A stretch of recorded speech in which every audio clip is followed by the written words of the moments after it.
Hi everyone, welcome to a new blog in cross connection.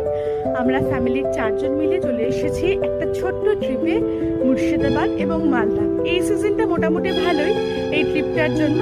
তো ছোট ছোট শর্টসের মাধ্যমে তোমাদের দেখাবার চেষ্টা করব আমরা কেমন কেমন ঘুরছি।